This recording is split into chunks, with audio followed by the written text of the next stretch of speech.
This is the gospel according to the IRS, Breaking Points and Church Financial Updates. And now, here's the authority, Dr. Michael Chitwood and Breaking Points. This is Michael Chitwood. Welcome to Breaking Points today. Thank you so very much for your response on the Breaking Points Premier Partner Program. If you want to become a Premier Partner with Clergy Network of America or even Church Management and Tax Conference, I invite you to contact us immediately. You must have this into your church for the board members to see and to review, and also for the check writer. Now, most of you pastors out there, you think you have a bookkeeper, but you really don't have a bookkeeper, you have a check writer. Would you say check writer? Say it right in that big room where you're at, and you might want to write that down. You think she's a bookkeeper, but she's nothing but a check writer. That's carried all over the United States now with our famous check writers course from the university.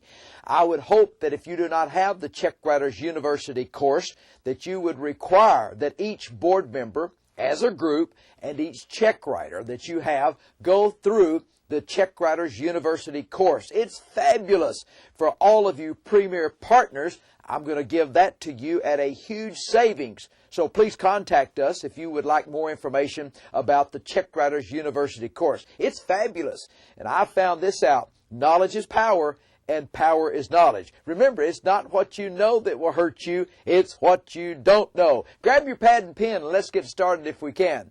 Do you remember on the program yesterday that I read something from the powerful Word of God that said that knowing whatsoever good thing you do for another man, God will do the same thing for you. In other words, if you'll help somebody accomplish what they want, God will help you get what you want. My subject yesterday was dealing with offerings, how to receive or lift an offering from the congregation legally and spiritually.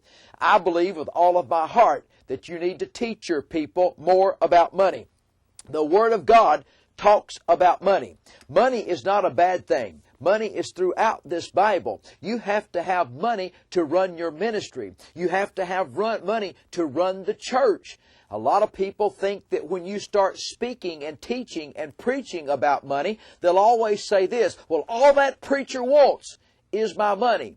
Well, it's not that he wants your money. The Word of God says to bring your tithe and your offering into the storehouse.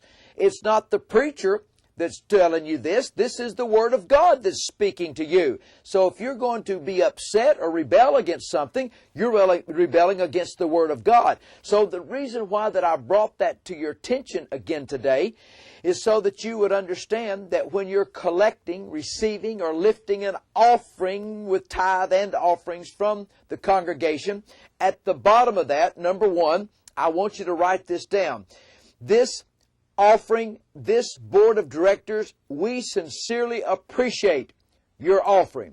However, the board of trustees or directors or deacons or maybe the mother of the church that still runs your church today reserves the right to redirect all funds of the ministry to the area of the ministry most needed. I want to give that to you again. Let's take it down in two parts. Part number one, thank you for your offering today.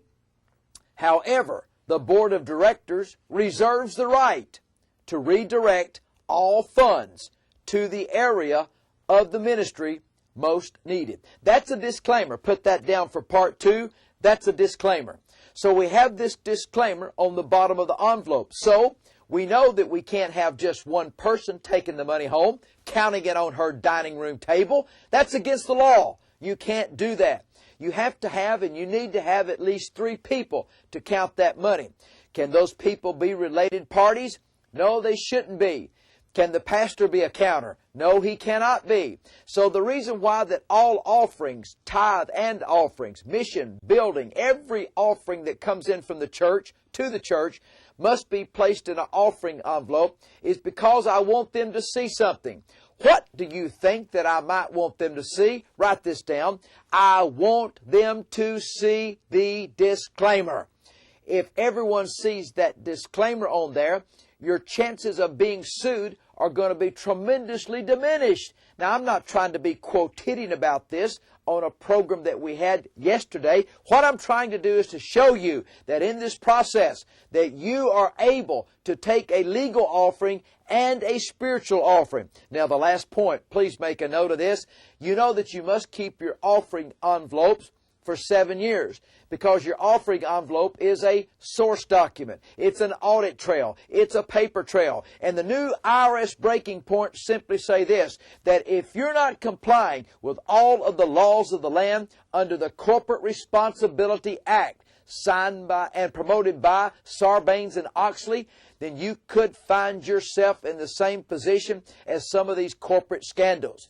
Some areas you're under it. You can't shred records. You can't burn records. You have to keep the church records. You're tax exempt. You're offering people a tax donation for their gift. And we know that checks are not proof of a donation, because people give checks to the church all the time for different things. They buy books, number one. Number two, they give money for Holy Land trips. Number three, they give money to the church for youth camp fees. Number four, they give money to church to buy candy bars and brooms and light bulbs and all those kind of things. Fundraising activities. Let me tell you something right now. God is speaking to you. You need to get your house of worship in order before it's too late. If you only had 5 minutes before the IRS was coming to your church, what decision would you make and what action would you take? You need to know that your house of worship is a house that's in order. You know why? God cannot and will not bless a mess. Get your house in order today. Would you do that for me? Get your house in order today. Thank all of you Premier Partners for being with us today. God bless you. And until tomorrow, this is Michael Chitwood. I'll see you on Breaking Points. Breaking Points gives you the latest IRS updates and tax law. Pastor, if the IRS came to your church today, what would you say? If you really want your house of worship in order, call 1-800-345-9117.